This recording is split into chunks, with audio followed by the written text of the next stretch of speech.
Welcome to Behind the Paranormal with Paul and Ben Eno.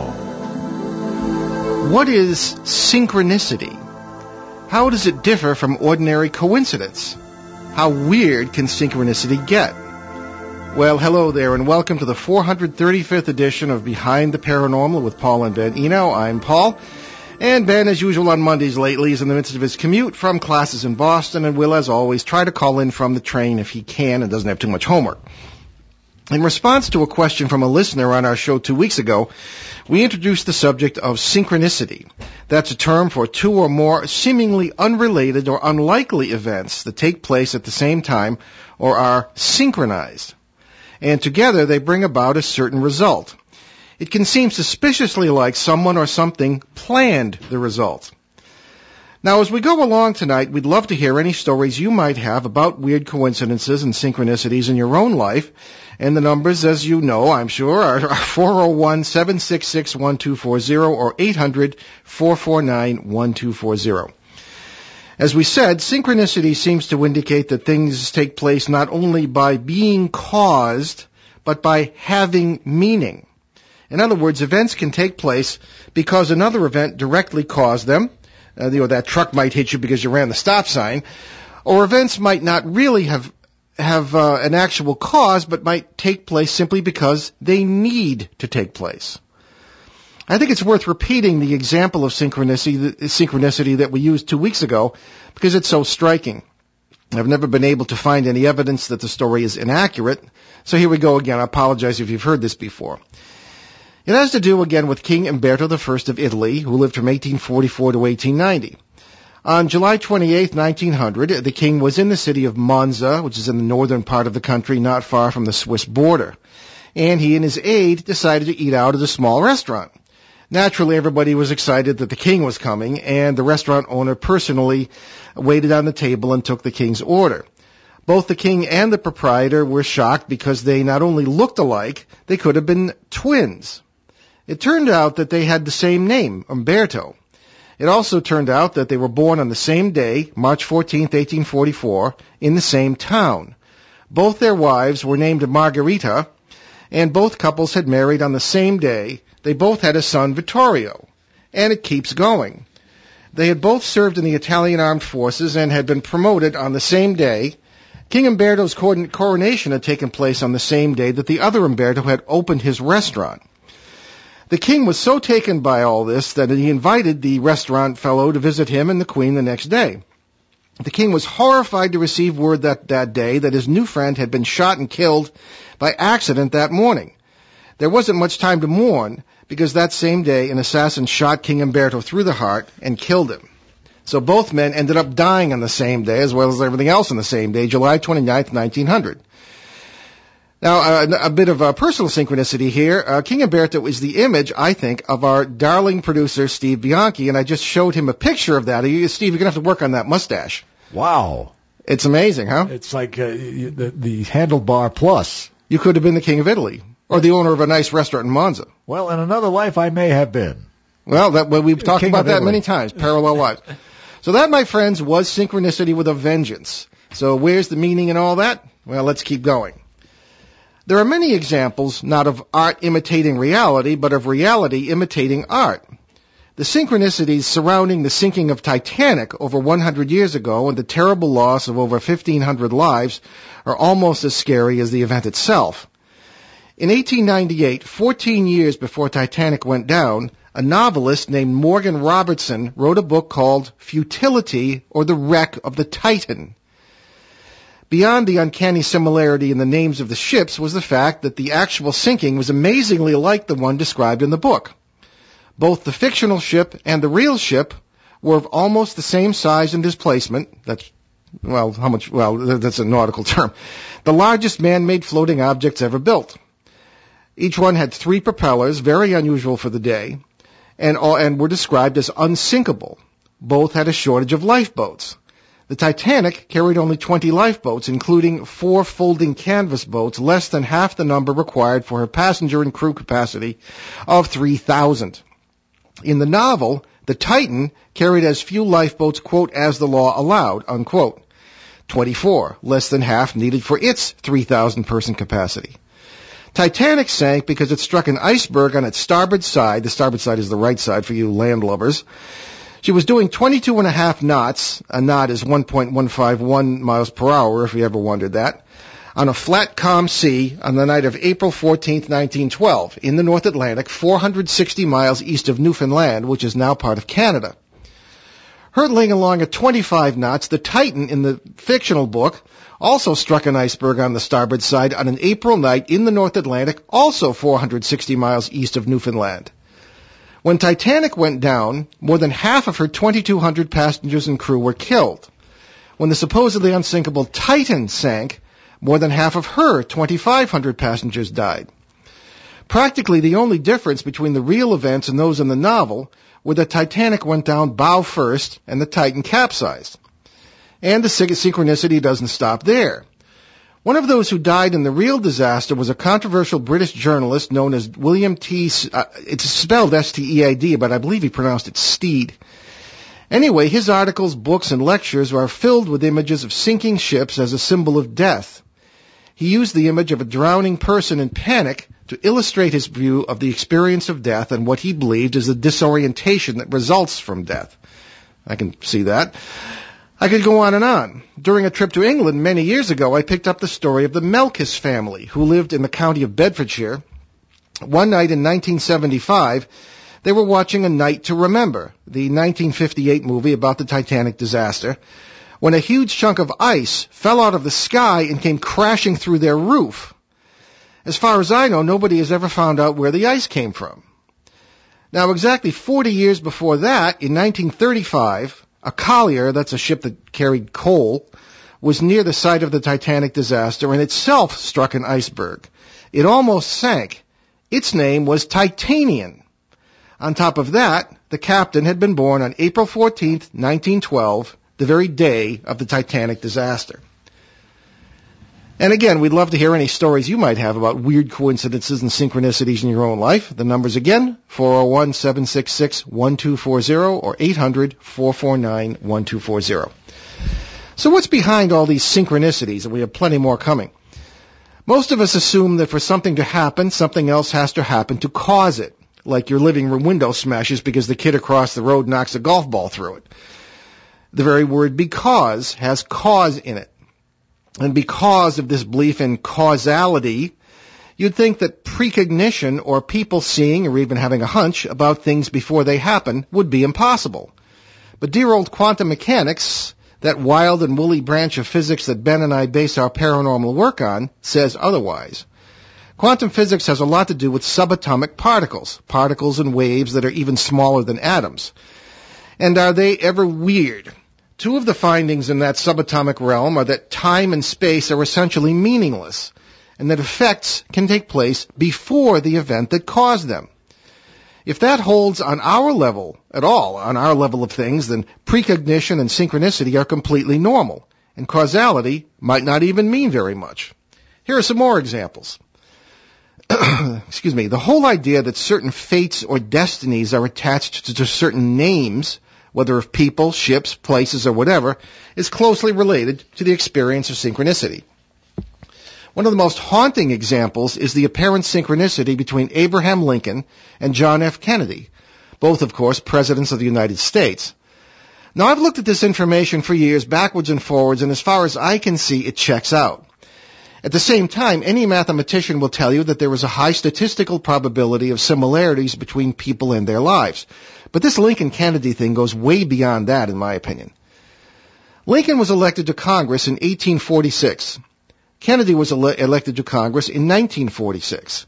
Lincoln was elected president in 1860, Kennedy in 1960.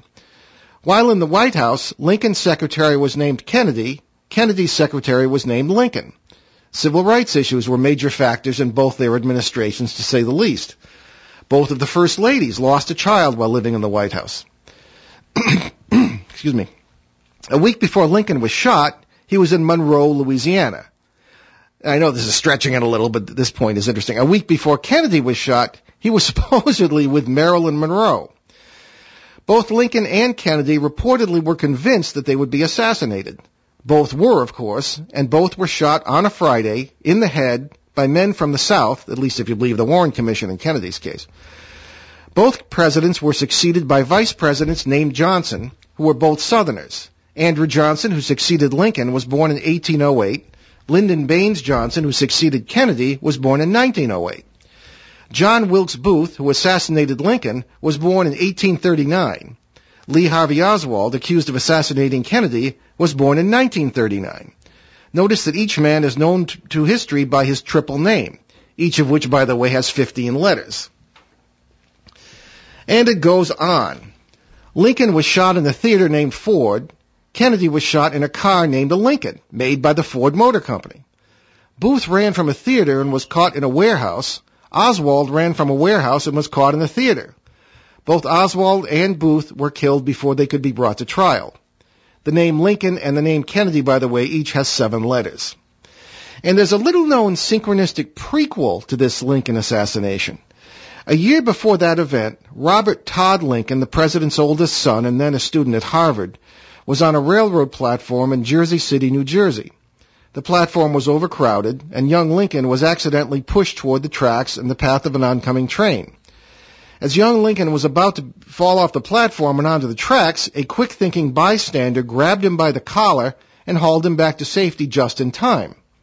The bystander was Edwin Booth, brother of assassin John Wilkes Booth. Robert Todd Lincoln lived until 1926. Speaking of U.S. presidents, there was a weird element of synchronicity known as the zero factor. Since the death from pneumonia of William Henry Harrison, elected in 1840, every president elected or re-elected in a year ending in 0, that's every 20 years, died in office, at least until the unsuccessful assassination attempt on Ronald Reagan on March 30th, 1981, which was, by the way, my 28th birthday. Maybe another synchronicity. After Harrison, of course, there was Lincoln, elected in 1860. James A. Garfield, elected in 1880, was assassinated in a railroad station.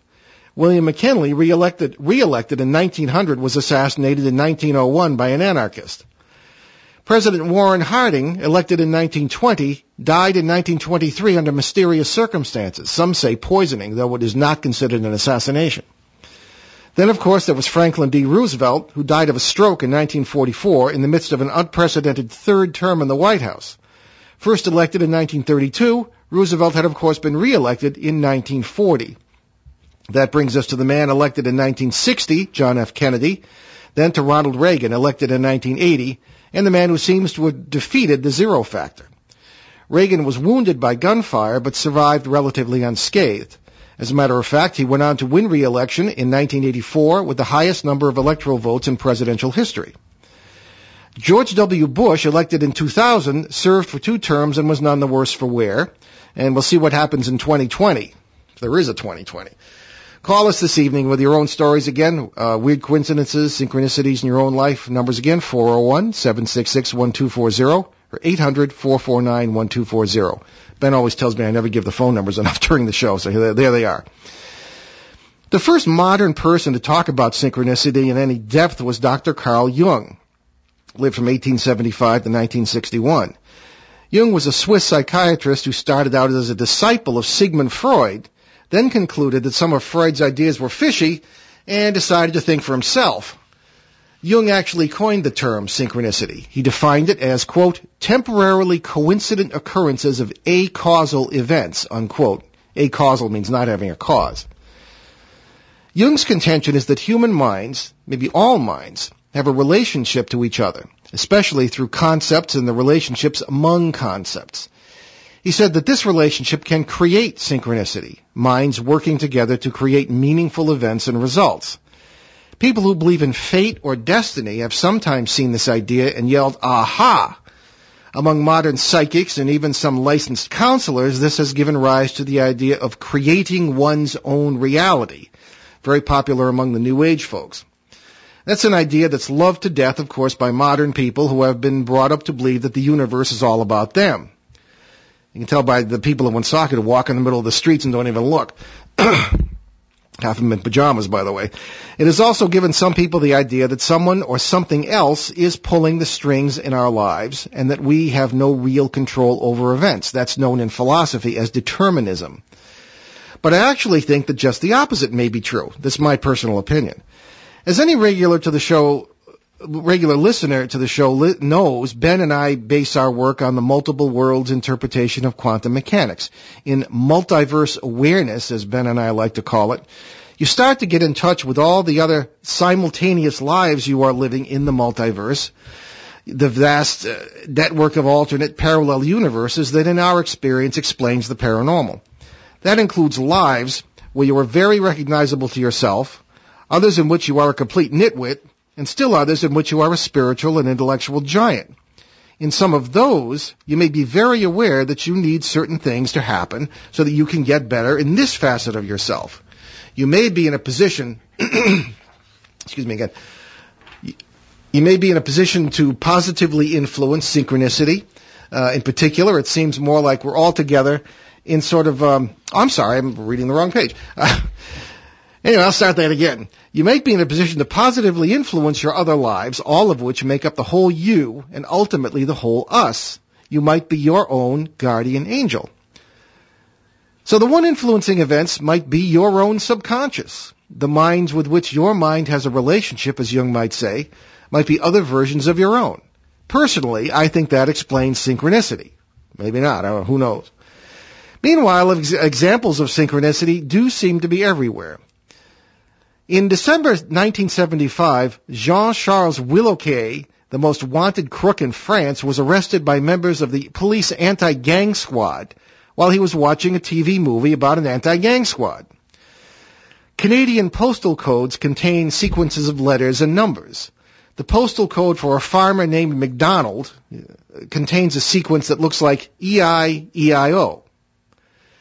During a television showing of the 1956 movie Around the World in 80 Days in April 1975, the power went out in the Scottish village of Ruthwell just as David Niven and the other heroes were about to set off in their famous hot air balloon. The blackout occurred when two men in a hot air balloon accidentally knocked down the town's power lines. Despite the weird findings of modern physics, most of us like to think of the universe as the great scientists of the 18th century, quote-unquote, Enlightenment did, as a vast, predictable machine running on fixed laws. Now, I think we find that thought rather comforting. But through the lens of the paranormal in general, and synchronicity in particular, it seems more like we're all together in an unfolding, many-faceted dream in the mind of God, whoever or whatever you might consider God to be. Synchronicity seems to have more in common with dreams. Some of these events are happy and funny, others have a dark side, in disaster and death, and the events can be very personal in their nature. Many are full of irony. So take what happened to Australian opera star Marie Collier, who was performing in the Puccini opera Tosca in London in December 1971. Collier was famous for her outstanding performances in the title role of that opera, in which her character leaps to her death. Everybody in Italian opera dies at the end.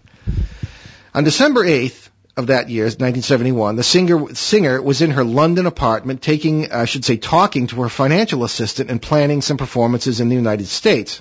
She walked over to an open window and suddenly fell out, plunging to her death. Literary synchronicities can also be hilarious. In 1979, I ran across an article in the British newspaper The Sunday Express that talked about a series of jewelry store robberies that had taken place in Spain. According to the story, 7 diminutive men were arrested in Barcelona for these robberies. All of them appeared to suffer from dwarfism, generally defined as having an adult height of 4 feet 10 inches or less. Apparently their height somehow helped in the robberies. It turned out that the mastermind behind this gang was a dapper blonde guy of normal height whose name was Neves, Spanish for snow. In the 1975, Snow White and the Seven Dwarfs, if you don't get that one. In the 1975 story in the weekday edition of the same newspaper, a 20-year-old woman, also in Spain, was arrested for 14 robberies. She was caught when she lost a shoe while running from the final scene. The detective in the case, a handsome young man who was considered the most eligible bachelor in Mallorca, solved the case when he fitted the shoe on the foot of the suspect. Naturally, the media latched onto this as the Cinderella robberies.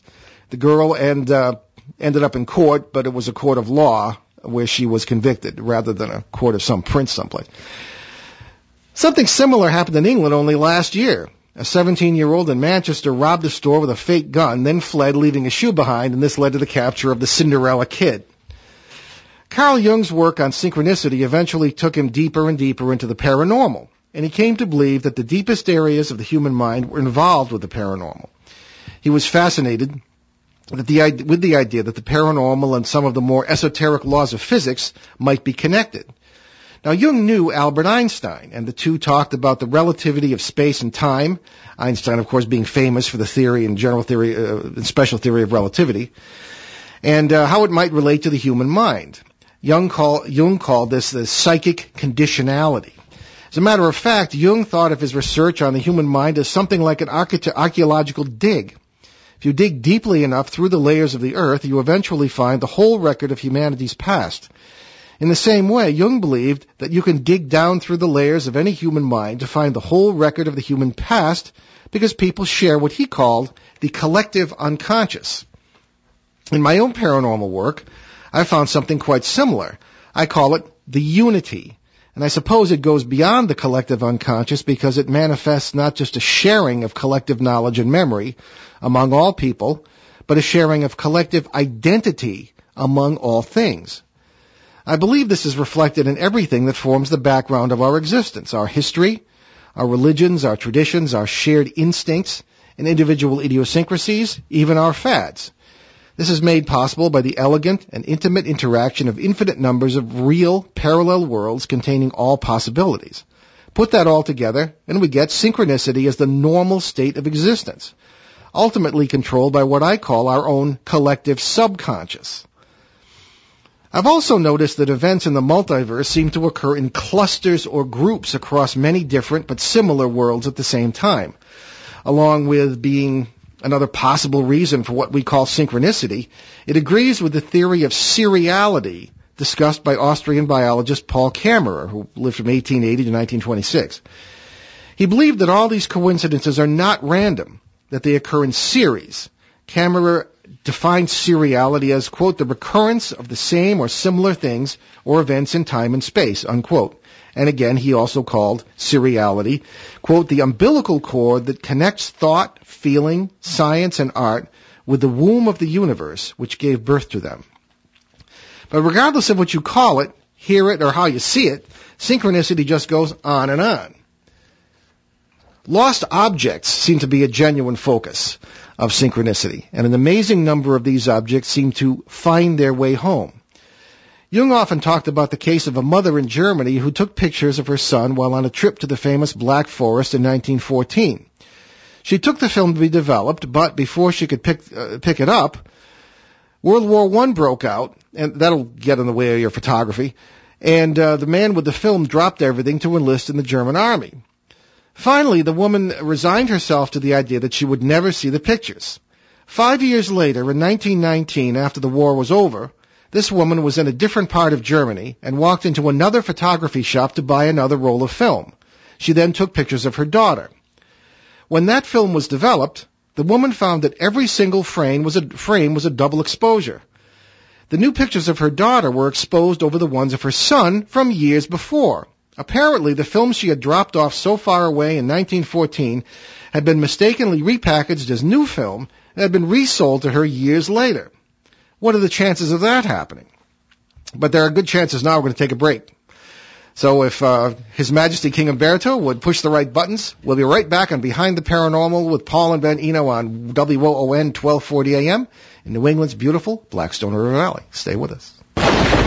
Think about this. When Hurricane Sandy hit the East Coast, thousands of people were without power, and their smartphones didn't work. The one thing that did work reliably was your radio. Yes, your radio station continued on the air, giving emergency information and helping you find needed services. The app did not work because the internet and many cell phone services were down for more than a week. If your smartphone had a real radio in it, you could have heard the radio station's emergency reports. Sprint, Verizon, and AT&T have many Droid and Windows-based smartphones smartphones that do have radios in them. Next time you buy a smartphone, ask for one that has a real radio in it. An app is not a real radio in an emergency. Ask about the many HTC and Sony model Droid phones and almost all Windows-based phones that have real radios in them. Ask for a smartphone with a real radio in it.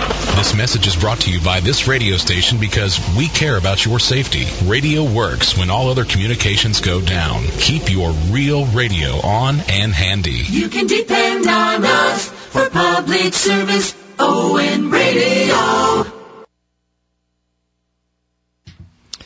And here we are back in the world of synchronicity. You're listening to Behind the Paranormal. And our topic this evening is utterly bizarre, weird coincidences that really go beyond the pale of what is normally thought of as a coincidence. And we are, is that a call? Yeah. How do you like that? We'll get to it in a second. So let me just finish this bit of a story. We have a caller whom we will take in just a second. And while I'm at it, why don't I just give you the numbers again? We're interested in hearing your stories of coincidences and synchronicity. And the number, 401-766-1240, or from anywhere in the USA and Canada, 800-449-1240. Hello, and welcome to Behind the Paranormal. Hello. You spoke of umbilical cord. That was a quote from Professor Kammerer, yes. But you triggered a memory I have from several years ago, and I didn't really think much of it. I thought it was a dream. Okay.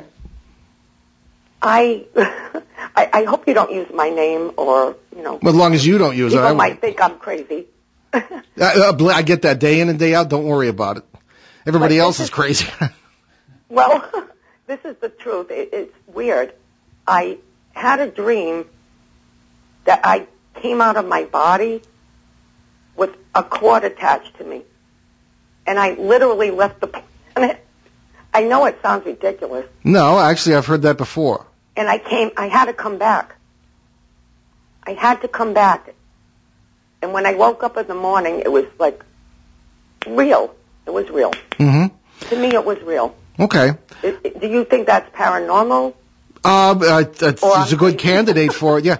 Well, what you're describing is a classic, this is not synchronicity, but it's a classic OBE, or out-of-the-body experience. The silver cord or umbilical cord is a very cord involved in my dream, yeah. Yeah, is a classic memory that people have of that experience. What it is a matter of debate, but the out-of-the-body experience is very common. I'd love to have one, but I don't. I guess I'm too intellectual. It was fun, actually. Yeah, some people are afraid of it. I had a very good friend who had them all the time. He could have them at will, but he was terrified that he would not be able to get back to his body if that's what's really going on. I wanted to stay there, actually. Yeah. It was, I cannot explain it, but, it was a positive thing. Were you ill at the time, or was it just a normal night, just a dream? Okay. No, that's very common. Nothing different going on. It was something I just, experienced in a dream. Sure. No, it's very, very common. And it may, yes. Crazy. No, not at all. But that's pretty much known as an out-of-the-body experience. It's well, why do some people get it and others don't? Well, some people may get it and not remember it. When you remember it, a lot of things happen to us. One of the things we do, what our minds do, is to take experiences we don't understand and make them understandable. In other words, and this is not quite the same as your experience, but somebody ran to me years ago with a picture of a piece of ice on the sidewalk, and they said, "Oh, look at this." And most people just look at it and see a piece of ice, but if you point out that it had, and it's difficult to say on the air because you can't see it, it looked like Santa Claus. It was a bag of toys. The arm was raised like in a wave. You could see the hat, and that's just maybe synchronicity. The way it's perceived. Yeah, exactly. But the brain will take this thing that doesn't make any sense and make it into something that does make sense. So a lot of people may have these experiences, and their minds will take it and turn it into something they can understand. And the classic line is, "Oh, it was just one of those things." Oh no. Well, one of what things? More real than reality. Absolutely. Yes, I've heard it described that way too. Well, you probably had what we would call a multiverse experience. You were, did you fly at all in this dream? Yes. Okay. Yeah, and you said you went out beyond the atmosphere. Yes. Yeah. Okay. With a cord attached to me. Sure. Yeah. No, this is. I had to come back, and it pulled me back. Okay. to reality. It was the weirdest thing I ever experienced. Did you encounter any other people, beings? No. Okay. Nope. All right. And how long ago was that, if I may ask? Oh, it had to be about 5-8 years ago. Has it happened since? Anything like it? No. Okay. Nope. You just right place, right time. It was like, I wish I could do it again. Yeah. That Okay. Well, joyful and positive. hey, the night is young. So But no, I'm not crazy. I wasn't taking drugs. no, not at all. Not at all. No. I don't do drugs, and I didn't drink that. Well, you could be. I don't know. I'm not your doctor, but I mean, No. I hear this It was stuff a all the time simple dream. from perfectly normal, Simple. intelligent people. It can happen to anyone, Right. anytime. I know people it's happened to when they haven't even been asleep. So you believe this has to do with paranormal? I believe so. Yeah, run into it all the time. I do also, but if I tell anyone, they think I'm crazy. Well, And count your blessings. I know what I felt. It was just something. Absolutely. Count your blessings. When I was starting out in this, everybody thought I was crazy, including the seminary, my seminary superiors, which is why I'm wearing the wrong kind of collar right.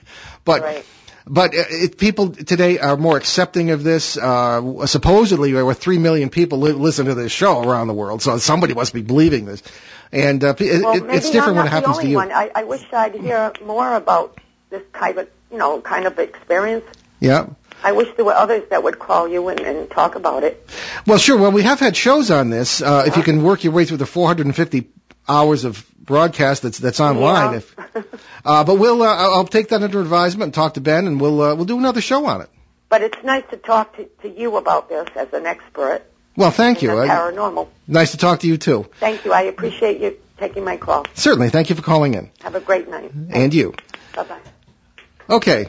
So we'll get back to our people. You're welcome to call in about any paranormal subject. Certainly, the out of the body experience is, as I say, very common, and maybe you've had one. And because we don't have to use your name, you don't have to say what. We would appreciate it if you say where you're from, because we'd like to get some kind of idea of that. But do feel free to call in. Again, 766-1240, 401 area code, or 800-449-1240. So continuing with synchronicity, these bizarre coincidences, Professor Hans Bender, who lived from 1907 to 1991, of Freiburg University, the Freiburg University Institute for the Border Areas of Psychology in Germany, was a great parapsychologist who studies psychic phenomena, and I happen to know him. He knew Carl Jung well and was one of the leading researchers in what is known as depth psychology, which looks at the subconscious mind for various motives in psychiatric disorders. Bender's opinion was that dreams really do come true. And he found that every life and every mind has embedded symbols and patterns that manifest in dreams and ultimately in people's everyday lives, sometimes through the action of other people. Maybe that happened to our friend who just called. For example, Bender found that an actress had dreams of playing certain roles and that roughly 10% of those roles actually occurred later in her waking life. Now, synchronicity also seems to play a part in remarkable and sometimes life-saving instances of good luck. Or maybe it's more than luck. Just ask the folks at the West Side Baptist Church in Beatrice, Nebraska. It was 63 years ago this month, and the church choir invariably held its rehearsals at 7:20 p.m. each Wednesday. I don't know why 7:20, but they did. On Wednesday, March 1st, 1950, at 7:27 p.m., the church was blown to smithereens in a natural gas explosion. The blast was so powerful that it shattered windows throughout the area and knocked a nearby radio station off the air. But nobody was even hurt because of something that had never happened before. No one was in the church because every one of the 15 choir members was late that evening. One of these was Rowena Vandergrift, who was quoted in a March 1st, 2010 article in the Beatrice Daily Sun, written to mark the 60th anniversary of the explosion. And Rowena was quoted as saying, "It was an absolute miracle. It's a reminder that God watches over all of us." Now, whether it was synchronicity or divine intervention or both, the incident drew national attention and was even featured on an episode of Unsolved Mysteries in 1989. Marilyn Paul Mitchell, a member of the choir whose mother was the choir director in 1950, said that members were always prompt and ready to sing by 7:25 p.m. And there's a quote from her, "Mother expected all of us to be punctual. I can't remember a time when anybody was late." Vandergrift and her sister were late because their car broke down. The pastor, his wife, and his daughter were late because the daughter's dress had a wardrobe malfunction. The pastor had actually been at the church earlier that evening to light the furnace in preparation for the choir's arrival. Another choir member was working on an important letter, while another member and her daughter were late because they had an emergency at a relative's house. Yet another was late because he was taking care of his 2 sons and lost track of time. The pianist, who had planned to arrive 30 minutes early to practice, inexplicably fell asleep after dinner, causing her and her mother to be late too.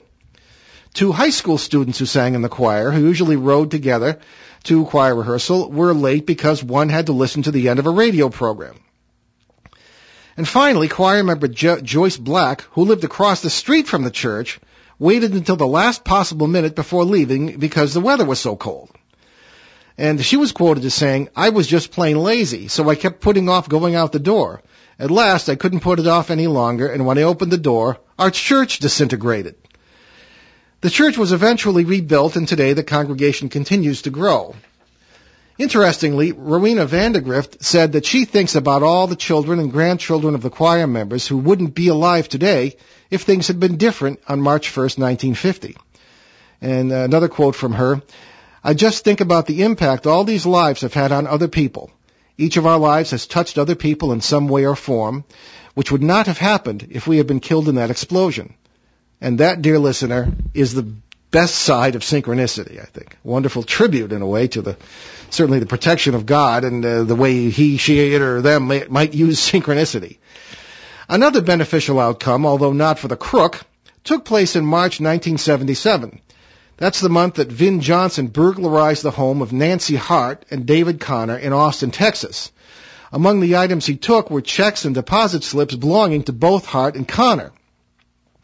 Not long afterward, Johnson turned up at a local branch of the Republic National Bank with one of Connor's checks made out to Hart in the amount of $200. Wielding one of Hart's deposit slips in order to avoid the suspicion that something was fishy, Johnson asked the bank teller to deposit $100 into Hart's account and give him the rest in cash. But Johnson failed to notice one small problem. The bank teller was Nancy Hart. Johnson was convicted of burglary and went to the Nick. Wolfgang Pauli, 1900-1958, was a Nobel Prize-winning physicist from Austria and one of the pioneers of quantum physics.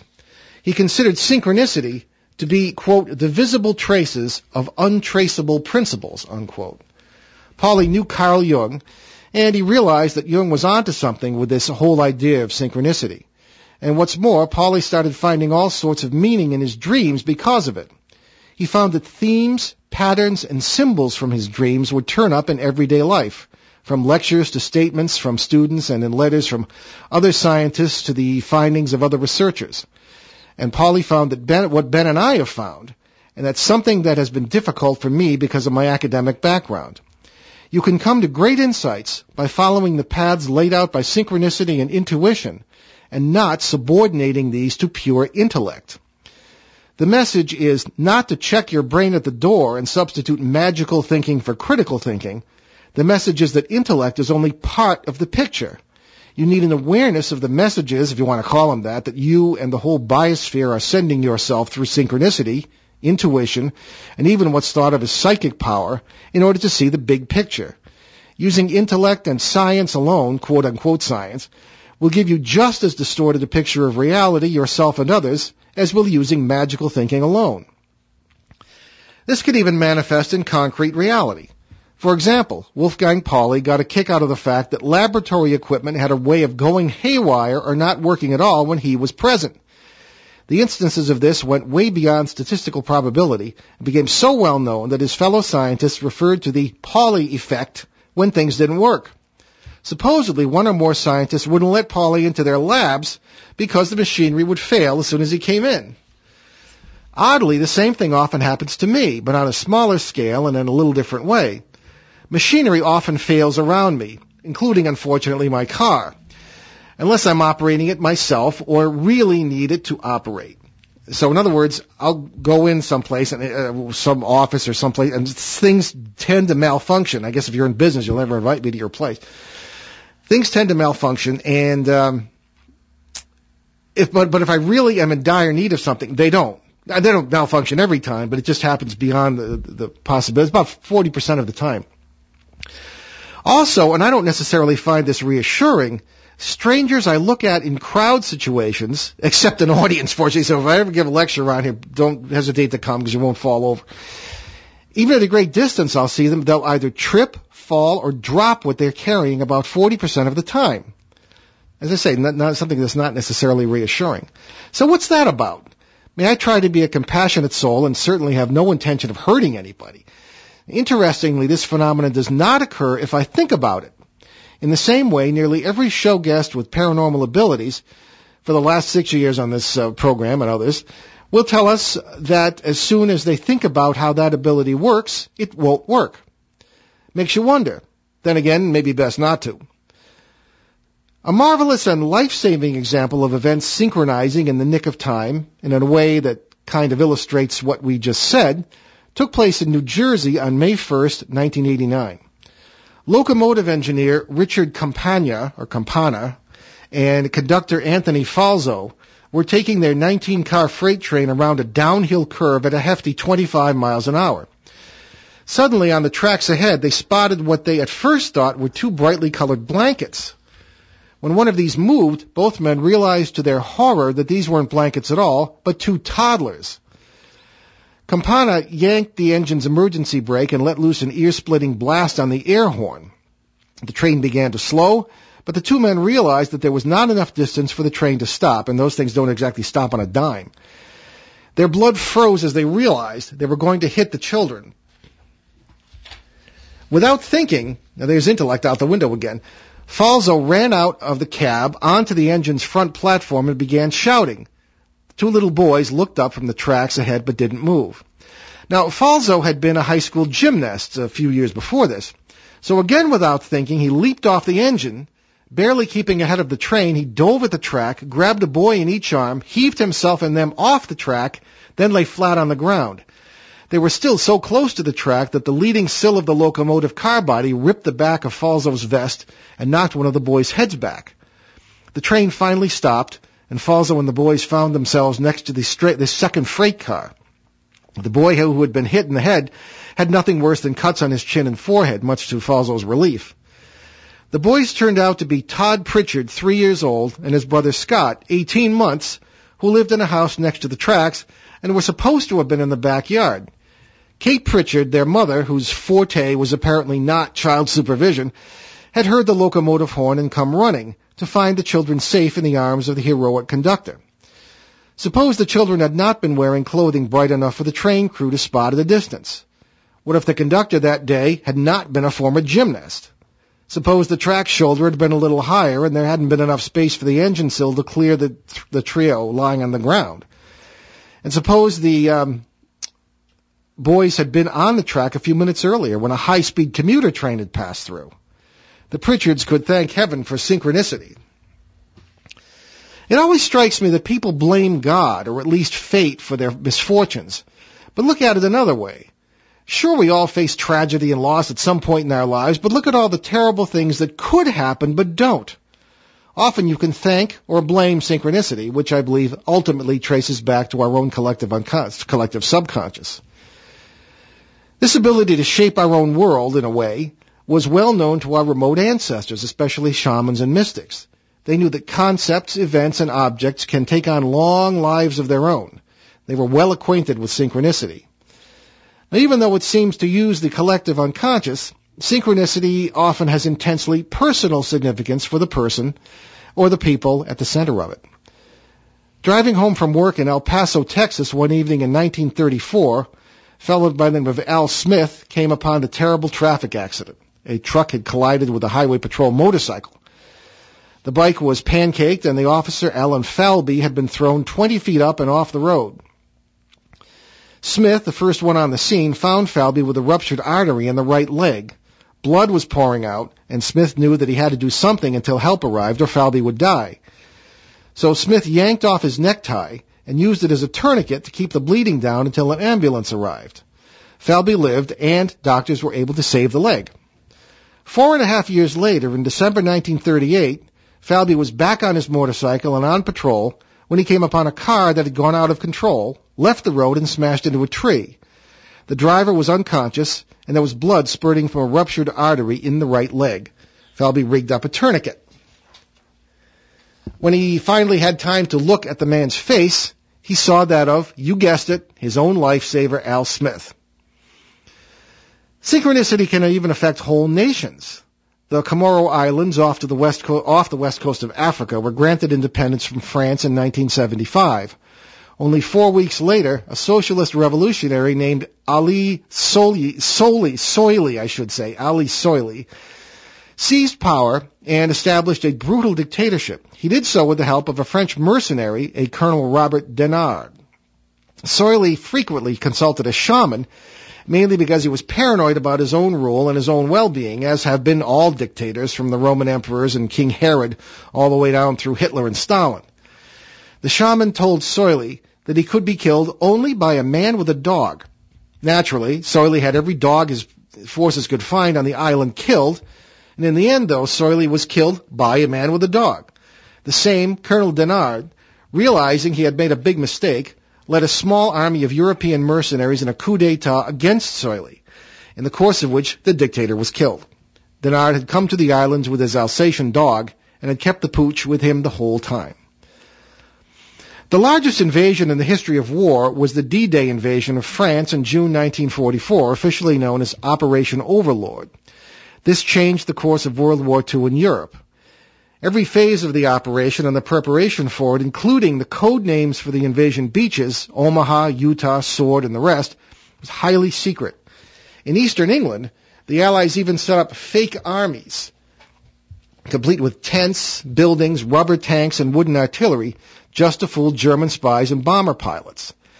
Yet in the month before the invasion, the words Overlord, Utah, Omaha, Sword, and other crucial code names appeared in the London Daily Telegraph newspaper's crossword puzzles. Enraged and terrified that word of the operation had leaked, military police raided the newspaper's offices. But instead of a Nazi spy, they discovered an old school teacher named Leonard Daw, who had been composing the paper's crossword puzzle for the previous 20 years, and he had no knowledge whatsoever about D-Day. Now, I've had my own synchronicities, too. One of them happened just this morning. When I crawled out of the sack, I happened to turn on my cell phone, and I saw there were 3 phone messages. 2 of them were routine. One was from a friend of mine in England who was connected with the Rendlesham UFO case. Now, I don't believe she's been on this edition of the show, but she's been on our CBS edition only about 2 months ago. And her name is Brenda Butler, and Brenda was one of the first researchers of that case. We have covered it backwards and forwards more than any other show on radio or TV in the world. And essentially what has happened is that along with the strange UFO sightings in 1980 and all sorts of odd things going on in the woods there, which Ben and I visited ourselves in September, there have been a lot of strange synchronicities involved. Ben and I believe, and we gave a lecture over there to this effect, and we think that we convinced the local townspeople of the same thing, the Rendlesham Forest is what we refer to as a thin place, where the boundaries between these parallel worlds we're always talking about and all those possibilities are very thin, which is why you see UFOs, ghosts, even Bigfoot, or Yeti as they call it in England, and you name it, and it's there. You know, little people, the whole business, everything from legend and myth, from the human race's cultural history, seem to be there in Rendlesham Forest. And that's because the world seemed to blur in there, and I think that's what happens. They seem to be unrelated, but it's the same process. So in any case, I saw a call from Brenda on my phone. Now, she has never called me before, not to mention that she doesn't have a computer, and it's one heck of an expensive call if you don't use Skype or something like that. So it said, Brenda, the caller ID said Brenda Butler, and then gave her number. Well, I'd only been given her number a few days ago by our show reporter over there, Ronnie Dugdale, a good friend and the fellow who keeps us informed. He's sort of our mole in the operation over there in the local scene in the Rendlesham case. And so I had never had a chance to call Brenda or give her our number. But nevertheless, there was this caller ID, Brenda Butler, and her number. But when I looked again, her name had disappeared, and then the number was still there, but it said unknown, which is really strange. So I called Brenda, and she was kind of surprised to hear me, and she said she had not called me that morning, and there was no message, and but of course things like this happen all the time regarding this Rendlesham case. So what kind of synchronicity is that? Well, it's obviously something strange. It might not really be a coincidence, but you wonder what might have happened. I look back at another incident in my life that has been a tremendous sort of synchronicity, and that was we were traveling, we being my wife Jackie and my sons Ben, whom you know, and Jonathan, traveling down south where Jackie's family lives, part of it, and we were coming back and stopped in Richmond, which we had never visited before, Richmond, Virginia. And we happened to be in a restaurant, just picked it out of a hat and went in, and I was taking one of my sons up to see the fish tank there. There was a lot of fish in there, and I heard, "Hey, Paul." I turned around, there's my cousin from Windsor Locks, Connecticut. And how we got to be in the same place at the same time was really just bizarre. And he spent the rest of the evening, he was on his way to Florida for a not too pleasant, something he had to do. And I often wonder, why did we meet in that place at that time? He spent the rest of the evening with us. But one might, if he had not met us, he might have gone out and been killed by a car. There might have been a terrible traffic accident. All sorts of things that could have happened might not happen because of these synchronicities. In the synchronicities having to do with things like the Titanic disaster. Maybe there was some warning in there somehow. You don't go around saying things like, "Not even God can sink this ship." You don't do things like that. It's not smart. So who knows what these things were, or what the synchronicities could have been, or what good or bad results could have come from them. But they do happen to all of us. I'll sort of end on that subject on sort of a note that one of Carl Jung's favorite stories was Through the Looking Glass by Lewis Carroll, which we know is Alice in Wonderland. That's full of synchronicities and parallel worlds and things happening that shouldn't and couldn't and wouldn't and did. And certainly all kinds of themes of that kind. Now, at one point, there's a conversation between Alice and the White Queen that kind of illustrates everything we've been saying. That the world is kind of topsy-turvy, that it's backwards and forwards, and that things aren't necessarily caused, but may take place because they need to or have meaning. The Queen says to Alice, "It's a poor sort of memory that only works backwards. The rule is, jam tomorrow and jam yesterday, but never jam today." "It must come sometimes to jam today," Alice objected. "No, it can't," said the Queen. "It's jam every other day. Today isn't any other day, you know." "I don't understand you," said Alice. "It's dreadfully confusing." "That's the effect of living backwards," the Queen said kindly. "It always makes one a little giddy at first." "Living backwards," Alice repeated in great astonishment. "I never heard of such a thing."